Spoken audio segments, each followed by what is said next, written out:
StreamYards gives us the ability to have background music now for intros. I really appreciate that. Just throwing that out there. Best thing StreamYard's done in a while. So, welcome back to another live interview of Let's Talk. Today, we're joined by Jacob, and I really hope I get this right. Jacob Cordas, correct? It was close. It was close. I am terrible with names. Even though you did tell me how to pronounce it properly, I still think it. So, You're good. Yeah, that just again, apologies, terrible with names.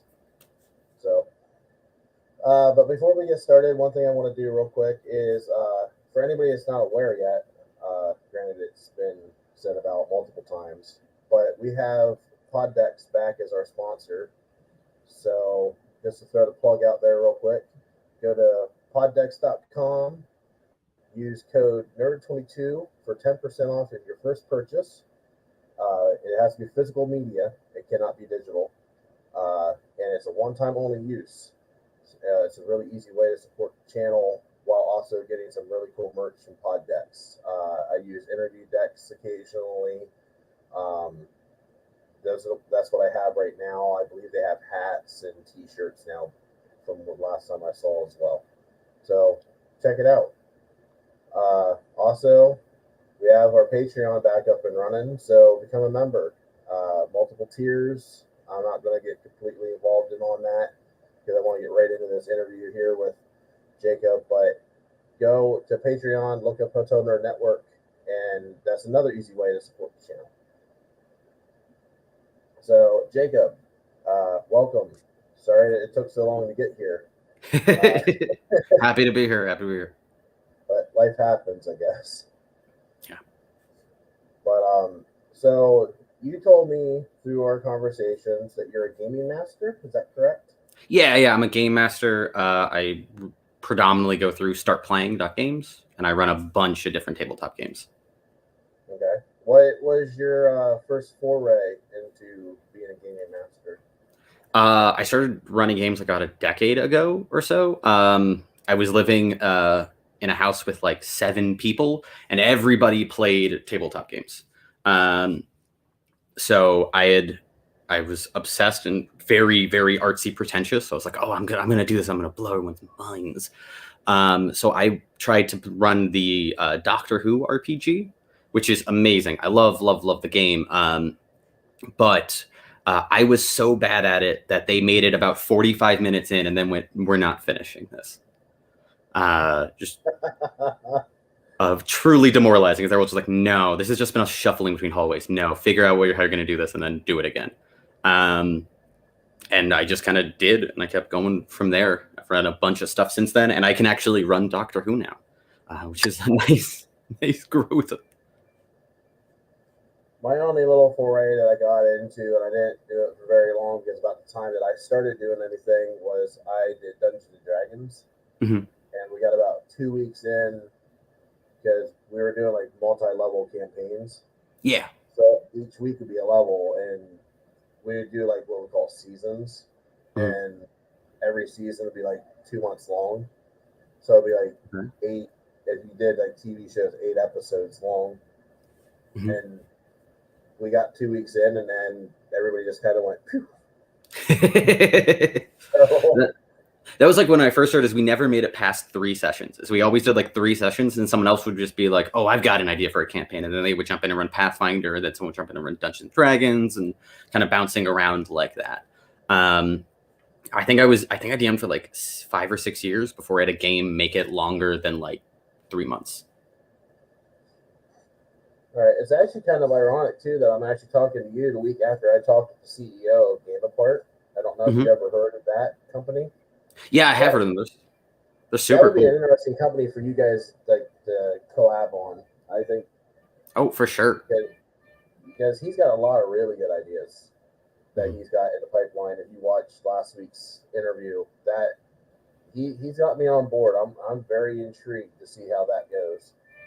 So, and considering the fact that we've already been talking about him coming back on when new announcements are to be made. Mm-hmm. So, just something to throw out there. It's really like poetic that it was him first and then you second, because you both are in the same wheelhouse of each other. Oh yeah, yeah. There's a lot of overlap there for sure. So, but yeah, you're also going to be hosting your own show, from what you Yeah, told me. yeah. I've got a yeah. I kind of like tiered myself, so like I made it so I wanted to be good enough at one thing before I could start doing it. So I wanted to DM well enough before I started doing it for pay, and then I wanted to do that well enough before I started doing my own show. I just became the top 5th highest reviewed GM on Start Playing with no negative reviews, and I was just like, yeah, that's about the point where it's okay for me to start doing the show. So I'm starting up a. We just recorded the first episode yesterday. A show called In the Land of Cheese and Sauce, which is as ridiculously silly an idea as you could possibly try to make into D&D. Well, the map itself is kind of silly looking too, and everybody's going to recognize the map right off the bat. It's definitely inspired by one state in particular. Oh yeah, it's very apparent when you look at it. It's I'd almost want to make it a contest to see who can respond fast enough to. It just came out of we were doing a friend of mine hosts a Taco Bell podcast. Weirdly enough, Cheesy Gordita Bunch, super fun show. And I had written some weird stuff for it on occasion, and then for Thanksgiving they did a Friendsgiving D&D episode that was that I came on and DM'd. Yeah, that was kind of Taco Bell themed as a joke, just to, a lot of Taco Bell references, see how you can go all there. And we all loved it a lot, and we decided to try to take that really ridiculous one-shot idea and see if we could actually build a world out of that. So myself and a good friend of mine, Alex Mendez, went through and built out the whole world. We hired an amazing map designer to make the map based on our notes. And yeah, that's how you get the pretty just ridiculous land of Yum. All right, so I'm going to pull that map up now. Mm-hmm. I'm going to make this full screen here. So yeah, hopefully everybody can still hear us. But yeah, definitely first thing I noticed right off the bat. And yeah, what's out of my head is how many people that live in Texas are going to be offended. at least half of our players are from Texas. With two of us, I'm going to be moving to Texas soon. So so it's one of those things where it's like hopefully they'll embrace us more than they'll hate us. Try to give it that Texas spirit. Yeah, I'm trying to get it bigger so we can see better detail here. Yeah, that map is crazy deal. The artist killed it. You can just kind of zoom in on any part of it, and there's just so much there. It is a ridiculous world, and the artist took it 100% seriously. All right, so I'll let you be the guide because it's from your brain. So where do we want to start? And you just kind of guide us. So, you know what? We'll start at Glen Cove. There in the center of the map. Right here. So Glen Cove is the center of the of Bell Nation, the main religion in this world, founded by Glenn Bell Jr., the actual founder of Taco Bell. It's one of those things where, as I say it out loud, truly how dumb it is possible to ignore. I went through and read Taco Titan for something, which is the biography of Glenn Bell, and there's just so many weird little jokes there. Probably my favorite is that for whatever reason it's this kind of plateau, like Ayers Rock-esque, and on each of the 4 entrances into it, there are these massive statues to the flavor saints, who cry their respective hot sauces. So fiery, mild, Diablo, hot, as a religious miracle. There you go. Yeah. And then they have we went through, and there's a shockingly elaborate like religious structure to it.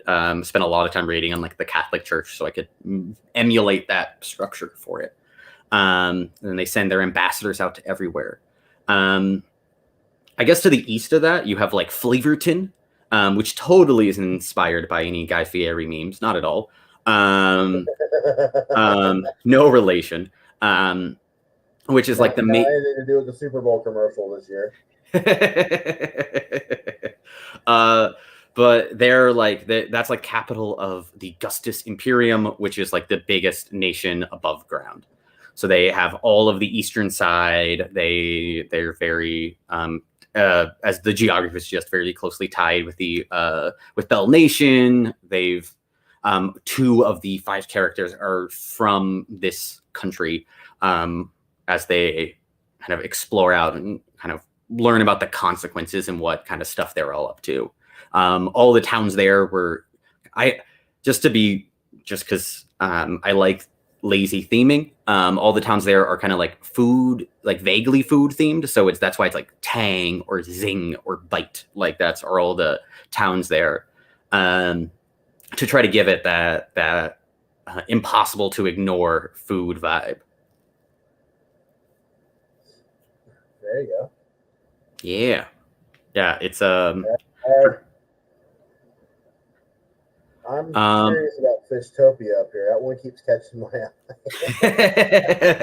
Fishtopia and Glittering Drop of Dew. Yeah, they're so the mountain range is the Blasting Peaks, and there is a dormant volcano there in the center called Mount Baja, which is not at all an elaborate way to get to the phrase Baja Blast. On either side of them are these 2 like really self-contained cities that are in like a perpetual war with each other. The Fishtopia and Glittering Drop of Dew that are just these like really self-contained civilizations that are so high up in the mountains that nobody's able to interact with them, and none of them are really able to interact with the people below. So they've just been like locked in this permanent, very pointless war with each other for who knows how long. There's 2 unique races, one for each city that are up there, and they're I don't want to spoil anything in that regards, but I'm very excited for when they get to that, when they find their way up those mountains and get involved in that war. Yeah, you got one person here that's liking your map, Nicholas Ortiz. Oh, awesome. Yeah, no, I'm really happy with the map. We leaned hard into like making it very steampunky themed. Was like the aesthetic I wanted. Is that early? I wanted to do because a lot of steampunk is like 1910s, 1920s is effectively where they set it. Just like that gaslighty era. And I wanted to move it a little bit back to like the dawn of steampunk, close to closer in line with like the 1870s, like Southwest.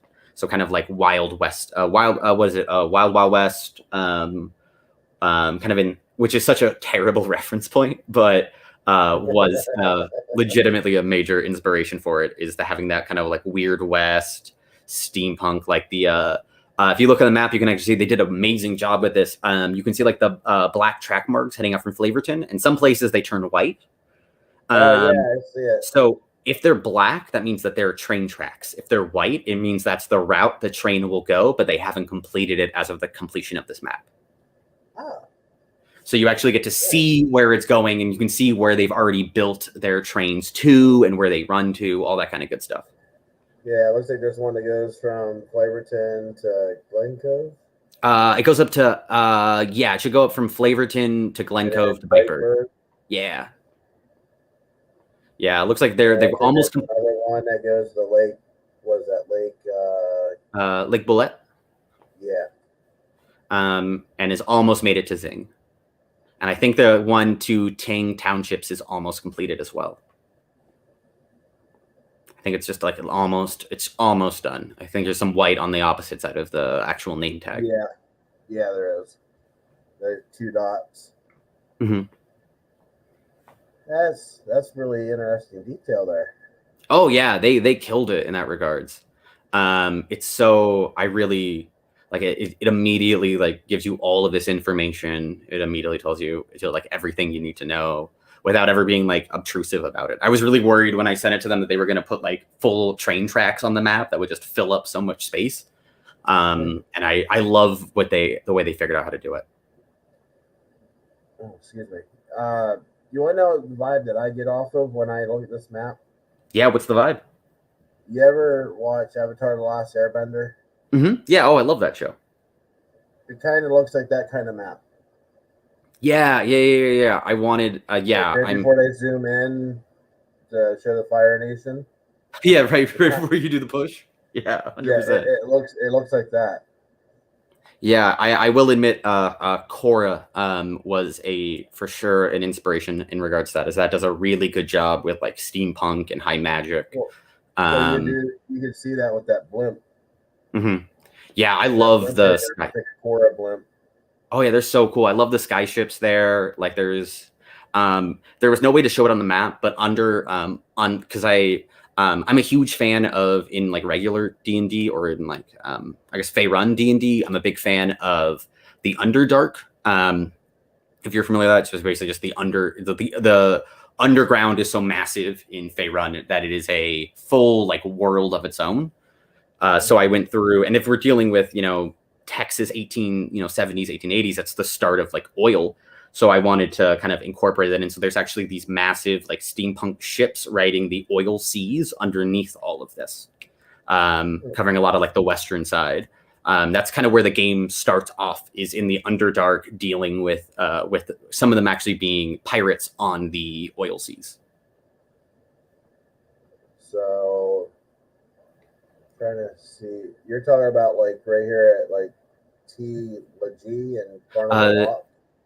No, it's not really the only part of it's represented on the map is a little bit more to the north, which is Cassacrutfil, which is a French word, so I don't know why I say it with a German accent. I just say it like that. At this point, I'm just like officially that's how it's said in the world. You can see the little holes in the ground that kind of lead into the Underdark, which is instead of actually showing the city. So like underground, it's not represented on here. You can actually see this world, and you can see underground is there's this massive kind of glittering city surrounded on all sides by just massive, like an ocean of oil, of black crude oil that just flows in every direction. And there's little islands here and there that are kind of like frontier towns.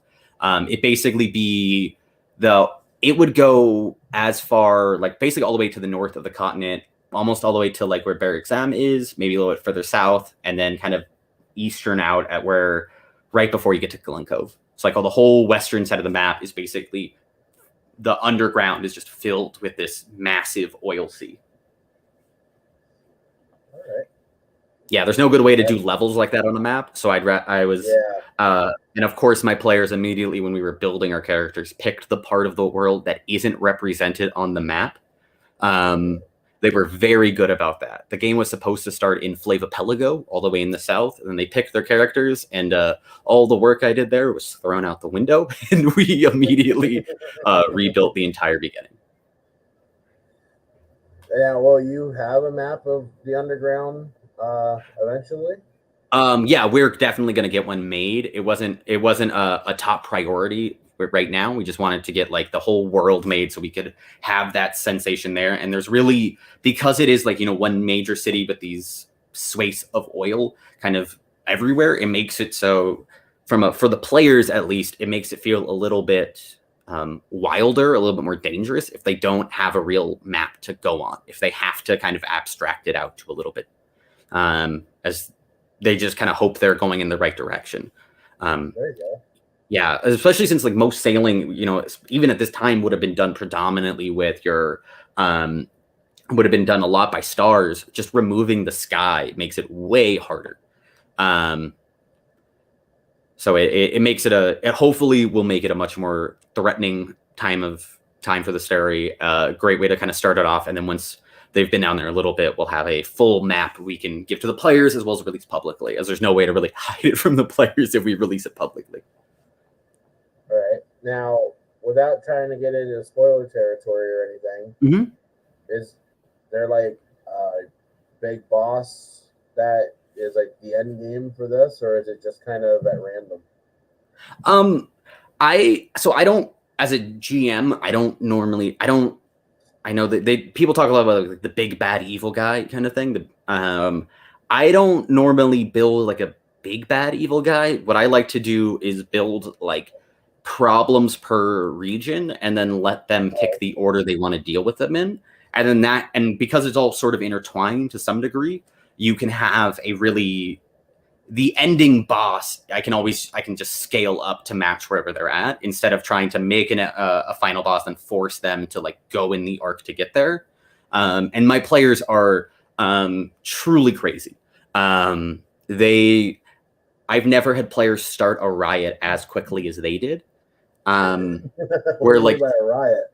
Yeah, within an hour of play, a full-on riot had broken out, which is very impressive because they were indoors. But they did it. So like trying to plan out like a big boss that's like, 50 sessions down the line would be effectively impossible with these guys. I'm just going to build the stuff that I know will be exciting when they get there. And then whatever order they decide to deal with it is the order that it'll kind of scale accordingly. All right. I'm curious at how that riot got started. They were very persuasive to some goblins is all I'll say. Very persuasive. Goblins would do it. I can see that. Yeah. Especially if it involves gold of any kind. Oh, for sure, for sure. Let's see if anything else jumps out at me here. I'm a big fan, if I may. I just because it's a little nerd thing. I'm really happy with is this the swamp down there. It's just called the swamp. Like it's just this swampy marsh area right there, and you can see. But it's solar punk themed. So all of the names there are play off of actual solar punk writers. With probably my favorite being K. Le Guin, being a play off of Ursula K. Le Guin, but kind of like abstracted out a little bit, so it's hopefully on first read you don't immediately see the reference. They're trying to like lean into, so it's like this solar punk very canonically it has I believe the way I phrased it in the first episode is they have the dankest bud, and they just live this weird solar punk swamp lifestyle. I am hoping at some point somebody will go there. But knowing my players, I've given up on dreaming too much. I'm just gonna let them do whatever they want and hope I can keep up. Well, yeah, especially if they can start a riot within an hour. Yeah, if you're able to do it that fast, I don't know what you're capable of. I see you got some towns way down here to the south. Yeah.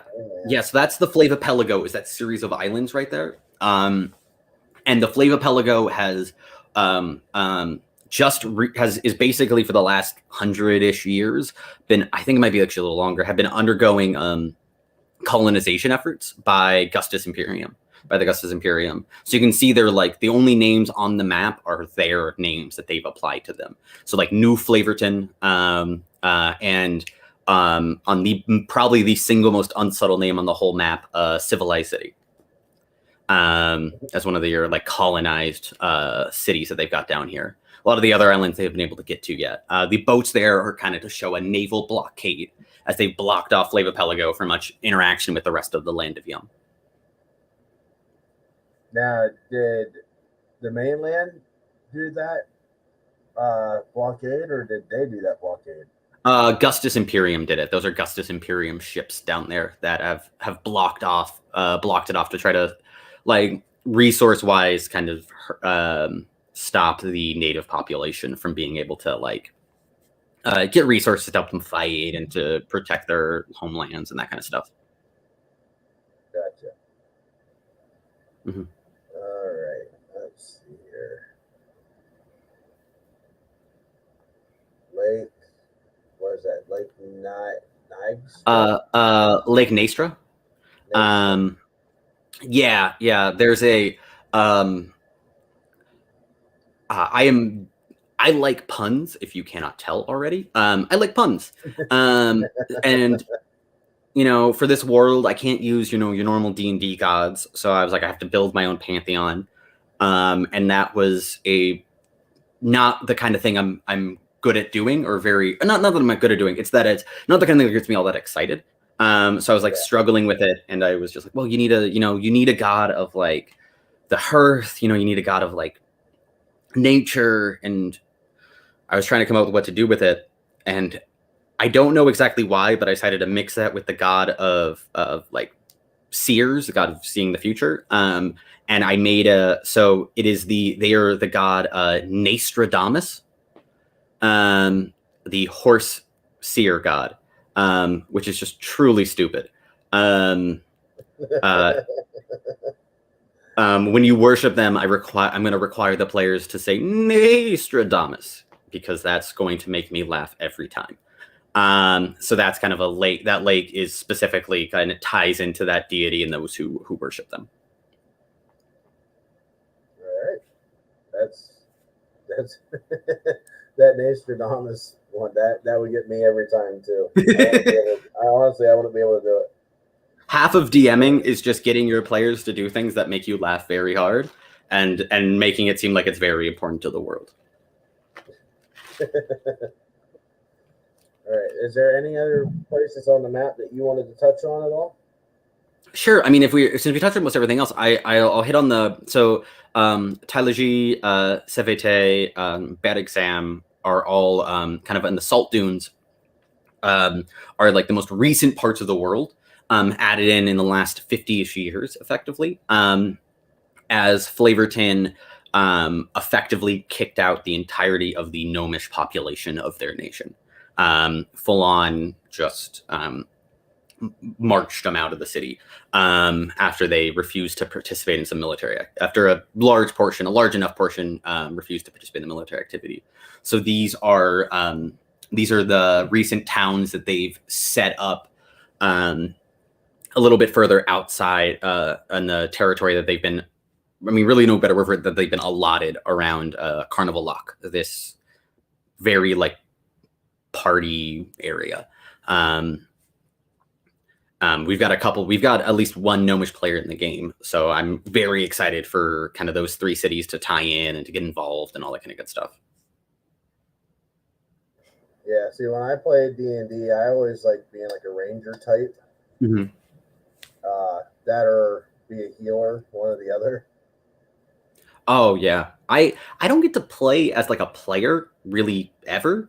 I get like once a year I get to play is effectively what it breaks down to, if I'm lucky. So all of my characters at this point are all very, very dumb concepts taken far too seriously for whatever hole the team needs filled.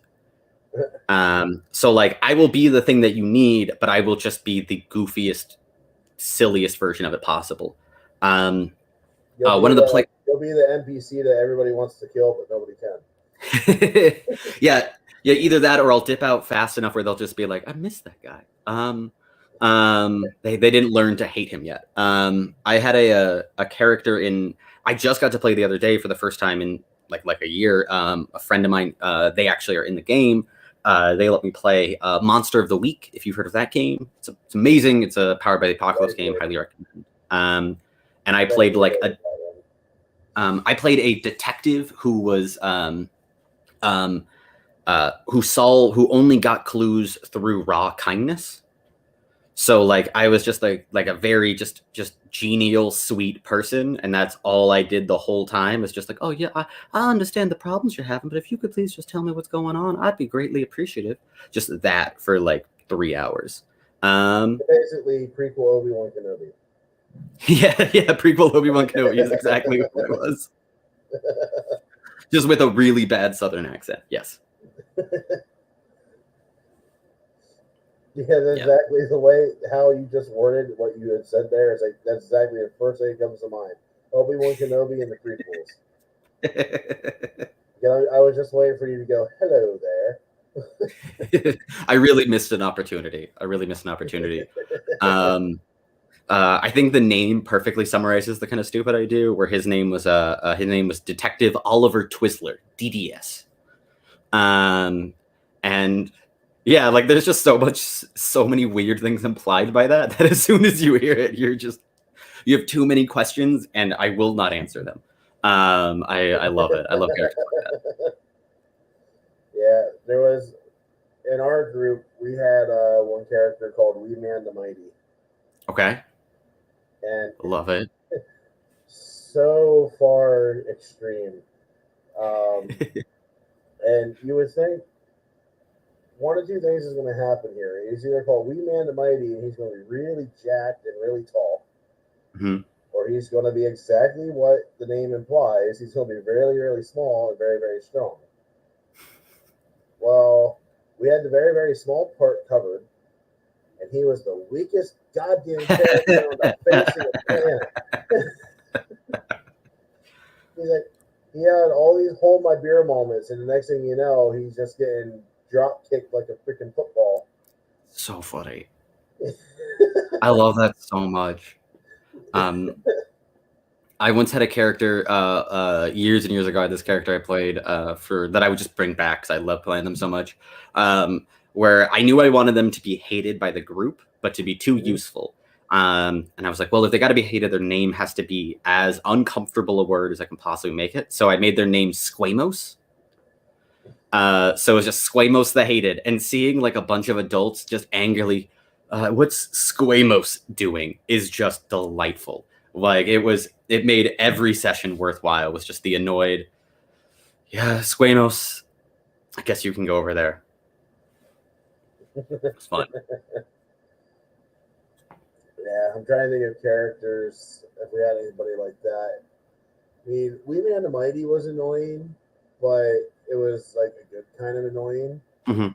It'd be like, oh shit, we're getting our asses handed to us, and then the guy that would play him, great comedic timing, like just bar none, one of the funniest guys that I've ever met. Yeah. He would just randomly like we'd get our asses handed to us, and then he would have some like Negan-esque saying, and then go and attack, and then just get his ass handed to him. And then the healers would have to go and obviously heal him because he's on the brink of death. There's a couple times that he did die, and somehow we came up with some convoluted bullshit to bring him back. Mhm. Like, while he was the most annoying character and the most useless character, he was also the most entertaining character. Yeah, there's real value in that character. If you can keep your whole group entertained, you will never die. Yeah, I love stuff like that. A buddy of mine played in one of my games. His character was so hated that it's one of the few times I've actually had like player on player violence to a certain degree, like very like not in like a real way, not in like a casual like we're RPing and this makes sense and we're all like respectful. Where it was really just like, no, he's going to die now. He came back like. That game ran for like 3 years. He came back as the villain later on. Came back as a villain. Yeah, so like this guy that everybody hates, he's just ruined. Like he comes back. His name, he had one of the greatest names I've ever seen a player have. Drew. His name was Drew Barrymore. From the Moore family. It was so dumb. He's about to die in the fight, and I just remember because he played this like snobby, rich, awful asshole, and his last lines were just something like better to be dead than poor, and he just gets eviscerated. It was delightful. Such a good, like one of those like everybody was just when he had left initially, people were like, thank God, and then he comes back and everyone's just like, no, please come back. That was great. Like only play villains. It was a lot of fun. Yeah, trying to think if there's any other stupid stuff that he would do, or if there was another character. He's the one that always sticks out to me. Mind you, I'm pushing my brain 20 years to the past to try to come out with this information. Yeah, I mean, D&D, any of these games have the weird thing where since it is like group improv, at the end of the day, like that's like it's structured, but it's group improv. So you have like it's really hard to remember and even harder to explain to people what happened in the game. As you'll have like these like Yeah. deeply moving sessions, and it'll just be like, yeah, like our pet kangaroo got killed by like 3 giant scorpions, and then I had my dagger stolen, and it's just like that sounds like a bad dream. Like that doesn't make any sense whatsoever. And it'll be like in session, like players will cry, and you'll just be like afterwards, it'll just be like no one's gonna understand why this is so sad. Like no one's going to be able to relate, except for the people at the table. Yeah, it's one of the things that come out of like, because I run somewhere around, because I do it as my full-time job, is I GM. I run somewhere around like 13 to 14 games a week, somewhere in that number. And it is like my partner, she'll ask me like, how did the games go? And I have to just kind of be like, they were fun. Because if I try to explain what happened, it's just going to be a 45-minute ramble of just absolute gibberish. And she's gonna look at you like you sprouted a second head. Yeah, exactly. Like she plays games too, and it's still just like there's no way to explain this. like there's maybe one joke in a session I can express, or one thing that I did that I really liked, and that'll be it. And then it'll get like, oh, that sounds like a lot of fun. Thanks.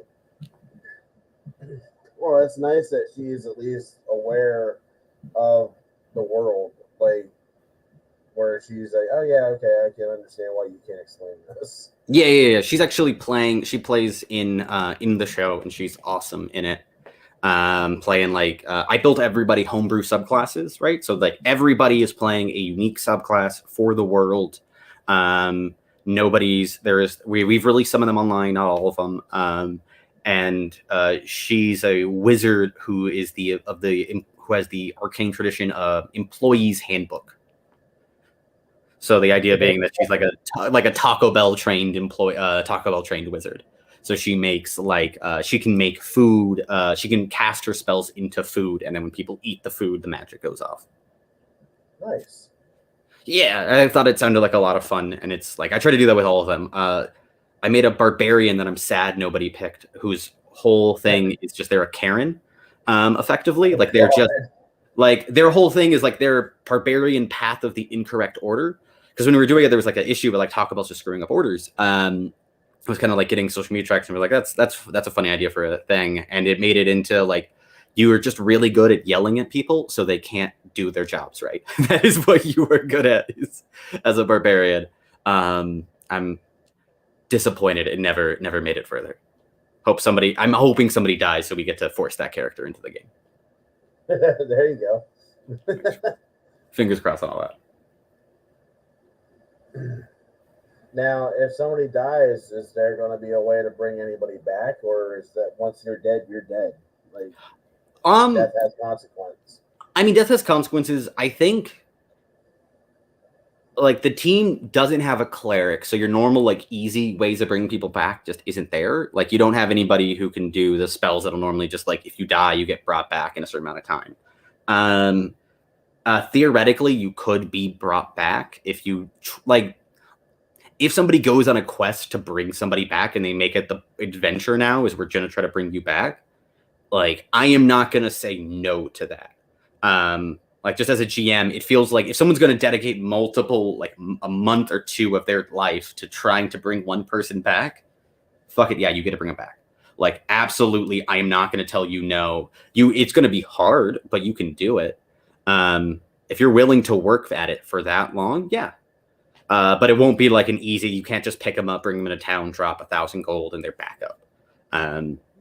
There are consequences. It's just a matter of, and because it is magical, how far are you willing to go so that you can get the consequences removed is a lot of sacrifice.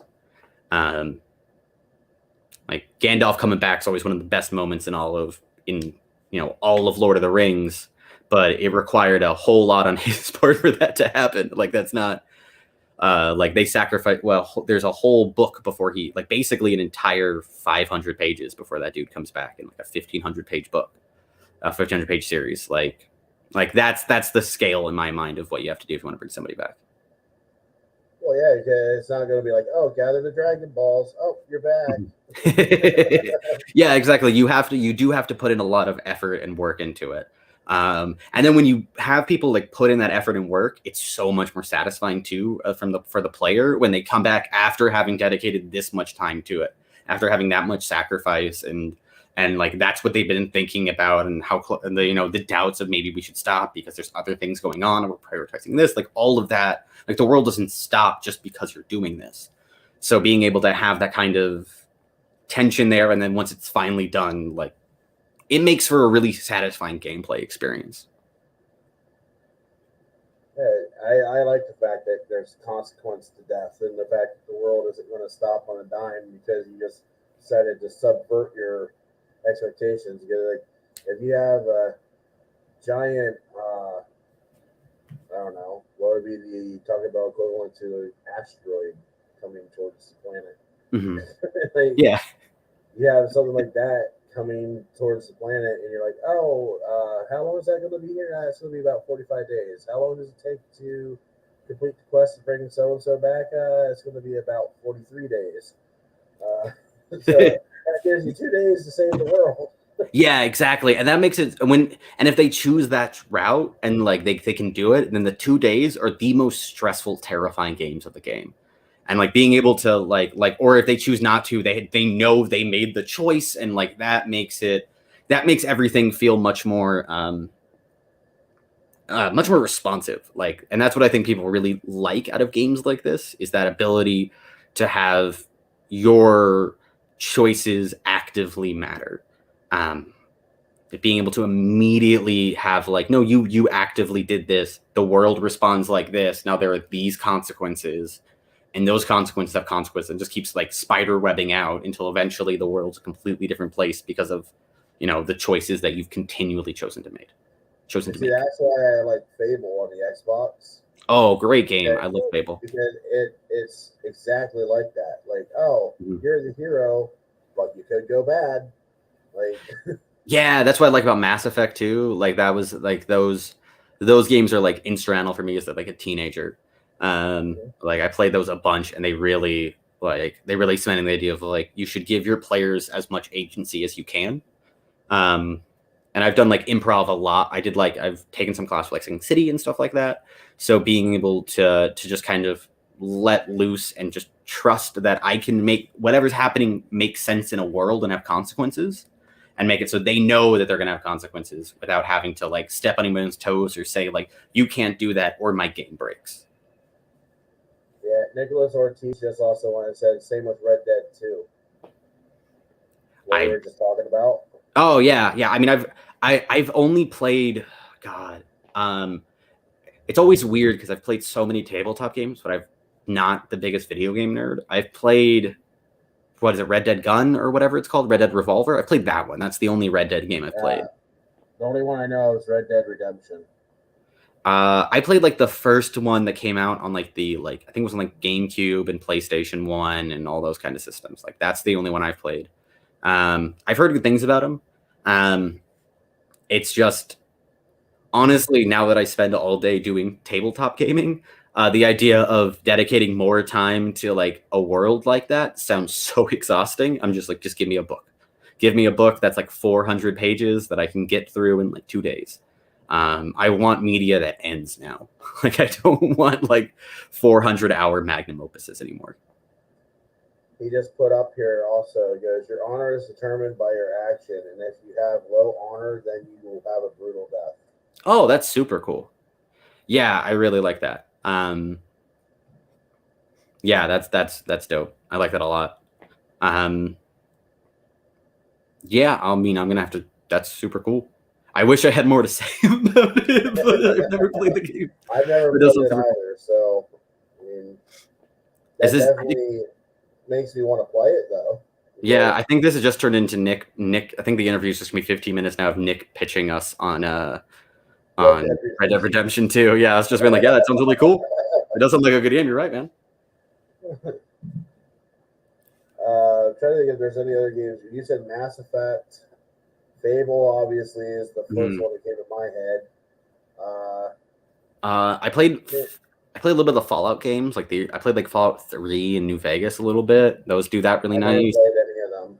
They're really good. I mean, I really like post-apocalyptic stuff, like your Mad Maxes, your Boy and His Dog, that kind of stuff. Um, so it's like I enjoy the world a lot. I never got too far into it. Um, you have Yeah. stock in Rockstar, of course you do. Um,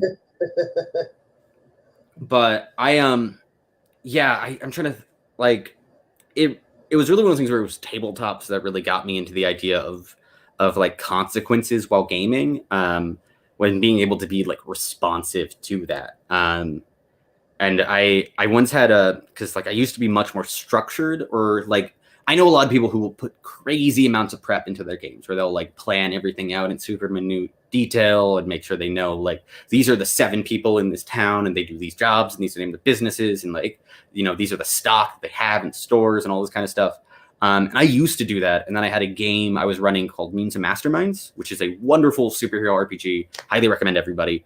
And Mutants and Masterminds, I spent like 8 hours planning, the session where it was going to be this really cool, like they're on a train, and then the train's going to go underwater, and they're going to be attacked. It took place in the DC universe. So there was going to be like the Bane's venom was going to be inside of like large fish and attacking them, and that would lead to the entrance to this massive dungeon. It was going to be crazy, and then like that was supposed to be like 3 sessions worth of content, and they resolved it in 5 minutes, and it just like baroque something in me.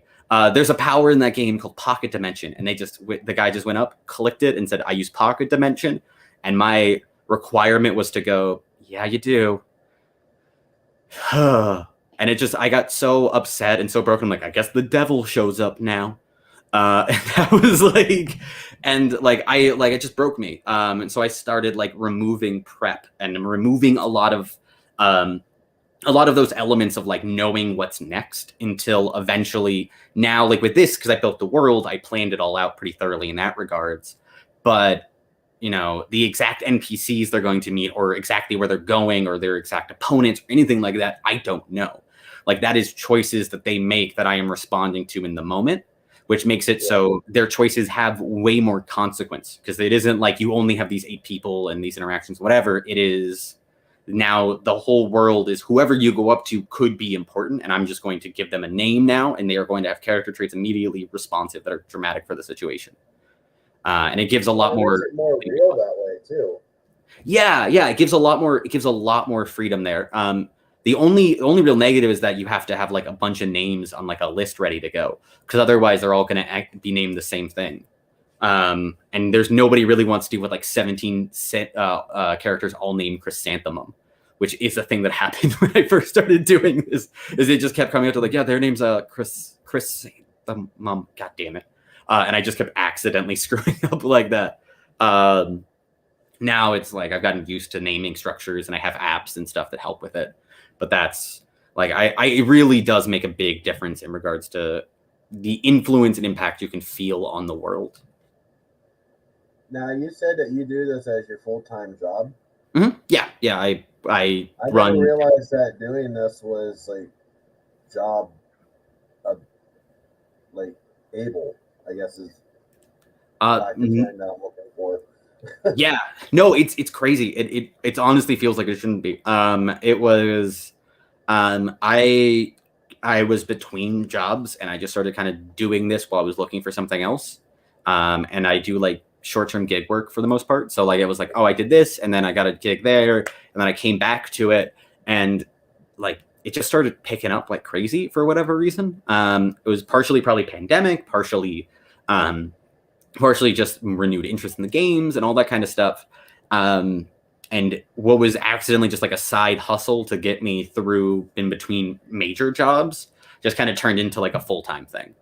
So now it's like I work, 6 days a week. I run games like effectively like almost every, most of those days I run twice a day, some 3. Like it is effectively like I'm normally doing like 6 to 9 hour days doing it. The way it would like any normal office job. Now, how long do your sessions normally go for? About 3 hours is about where I try to time it out at. I try not to end any earlier than that. I'll go every once in a while I'll go up to like 4, and if I'm doing a one shot, it might edge towards 5, but I try. You start having like player fatigue around the 4-hour mark, and especially if you're not like invested in your characters, which you're less likely to be because of the one shot. While technically it might take 5 hours to complete the whole thing, I'd rather like be able to accommodate immediately for something like player fatigue and be able to like accelerate through certain problems or push stuff like that. That way you don't have to, spend 40 minutes haggling with a gnome at the end of the session just because that's how it's written to go. Nobody wants to end, mass amounts of combat with 45 minutes of haggling with a gnome. That's a terrible ending to a game. So there's a lot of like being able to, and that's the nice thing of like the improv side of it, is being able to immediately compensate for like the emotional place that a player is in, making sure that they actually get the things that they're satisfied from and enjoy themselves.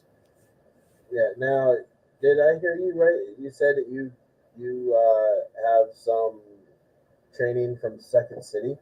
I've taken classes. I like training's reaching, but I took some classes as like a teacher with them. Yeah. Now, Second City, that's Chicago, right? Yeah, that's an improv theater that's based out of Chicago, and they have locations all over. Yeah. Yeah, because I hear Second City, I'm thinking of like Chevy Chase, Dan Aykroyd, Bill Murray. Yeah, they did like SDTV.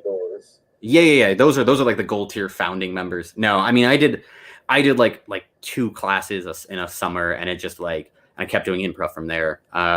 I don't want to get it twisted. I'm not Colbert or something like that. I did not spend like years of my life. It's cool just to think that you walk the same halls.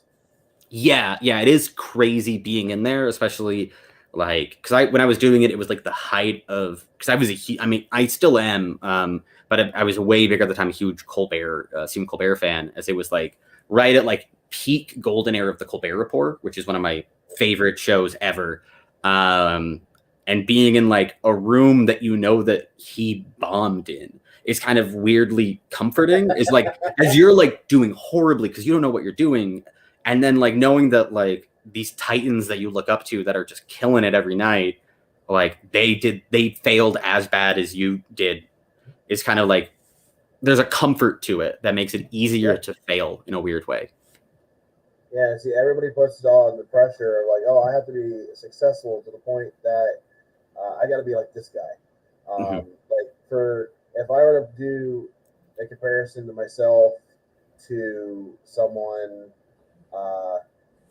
that I look up to, like in the podcast world currently, and one of them's actually passed away, is John Schnepp from Collider. He was host of Collider Heroes.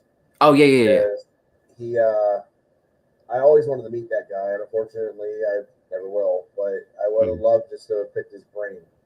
The other one is Christian Harloff from Schmodown. Yeah. And like he's crazy successful.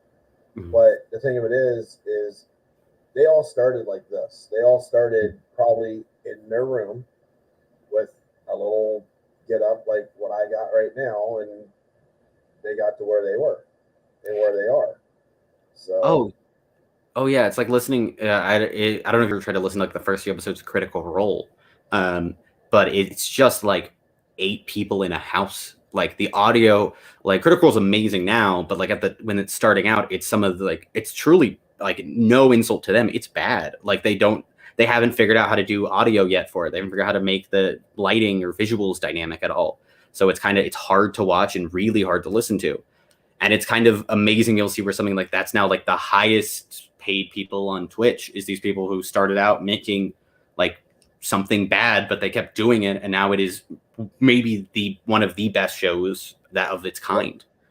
I always try to like. I am. There's a person I really look up to who's Chris Gethard. Who hosts like the Chris Gethard show for years. I love him. He's a really great comic. But his motto was always like failed good. So like just keep like, it's not that failures that you should always just keep failing at it and keep going at it, because you're going to keep failing. And it's all of those things that kind of go together. I did stand up for years, and I always lived by the mantra of Patton Oswalt's, you will bomb for the first 5 years of your life. I think Letterman even had that mantra too. Yeah. And it just kind of resonates, and it kind of helps when when like an audio clip doesn't sound as good or something, or when a moment doesn't go exactly as planned, being able to just accept that, like, yeah, you're gonna make mistakes. It's okay. And it's kind of the beauty of it, is those mistakes will make it so you can do it better next time in a way that if you hadn't made it, you wouldn't know. Definitely keeps you humble. Yeah. Yeah. So, but so anything else that you wanted to get out there? Like what time's your show going to be on and whatnot? In the closing moments here. Yeah, sure. So our show, the show I'm doing with a bunch of amazing people is coming out March 18th, on like Spotify, Apple, wherever you really listen to podcasts. You can find it through the Cheesy Gordita Network. Because now they have a bunch of shows, which is a wonderful sentence I'm so happy I get to say out loud. It is a very real labor of love, and I'm very excited to hear people's responses to it. Please check it out when it drops on the 18th. And actually, they're in here listening to you. Oh, hell yeah! Well, I'm glad I'm getting support from them. I figured after I wrote 30 pages of a fake Glenn Bell autobiographical screenplay that they would never speak to me again. So this is a nice change of pace. All right. So is there a specific time on the 18th that it's going to drop, or is it just? I don't think we have the. I think it's right at midnight. All right. Yeah, I think we're the goal is to have it drop immediately, I believe. But we're still ironing out the final details on the time, but we have the date locked down as the 18th. All right. Mm-hmm. So as we're coming up here at the end, when we're done here, send me, if you have it, you might not have it. Well, they just sent you an R message. They're saying 5 a.m. Oh, excuse me. I'm so sorry. Cheesy Gordita bunch. I have let down the bunch. This is my bad. I hope I'm still invited to all of the events. But now, if you have a link or anything that you want to get out there, I'll definitely put it in the description after this recording here, and then we will get it up there and get the word out for you. For sure, I definitely will. I really appreciate it. It's been awesome being on here. Thank you so much. Yeah, and you're welcome back anytime. I mean, absolutely, by any means. I mean, I'm very curious to see how far and how popular this gets, because this seems like this could be a lot of fun.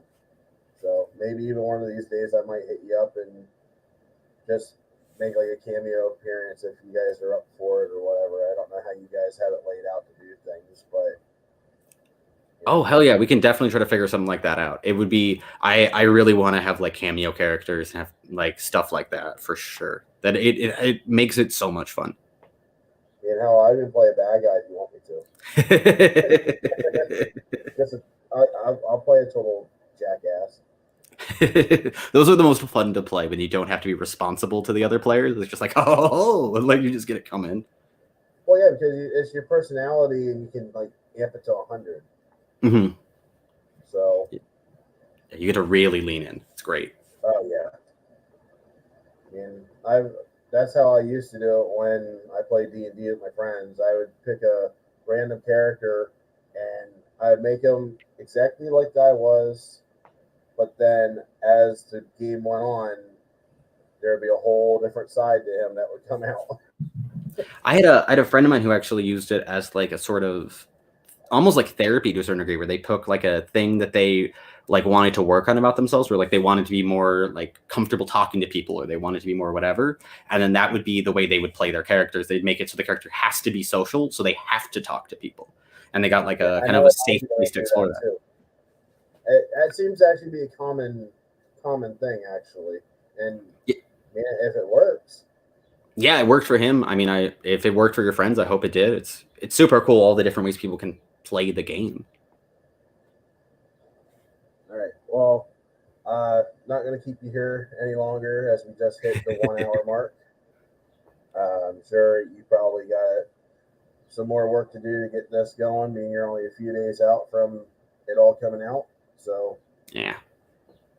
Looking forward to seeing the fruits of your labor. Awesome. I'm excited to release my fruits to the public. That felt like a really weird sentence. Deeply regret that's the note I get to end on. Well, you can always do a redo. It's live. It's too late. It's too late. But yeah, I'm very excited about it. All right. Well, thank you for coming on. Thank you for being patient with getting on here. Don't even worry That about helped out tremendously. So, Hmm. but you have yourself a good day. Had much luck with your endeavors, and let's get you back on here at some point. it. Definitely. Sounds like a plan. You have a good luck with everything yourself. All right. Thank you. Have a good day now. Sure.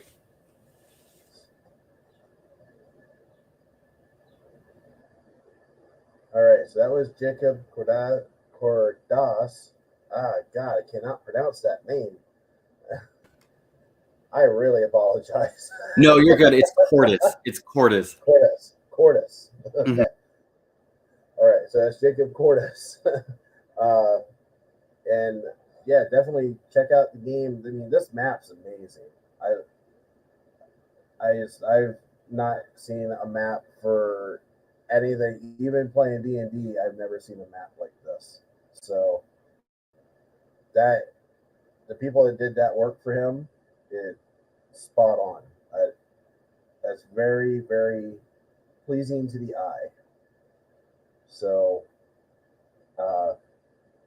any pertinent information that I get that needs to be put up in the description will be put up post video, and I will catch you on the next episode of Let's Talk. For those that participated today, thank you very much. That's what we're going for. We want audience participation because the more participation that we get, the more notoriety that the channel gets, and the bigger that we can do things down the line. So, with that, have yourself a good night. Enjoy the extra hour of daylight now that we have it. And I'll catch you on the next episode.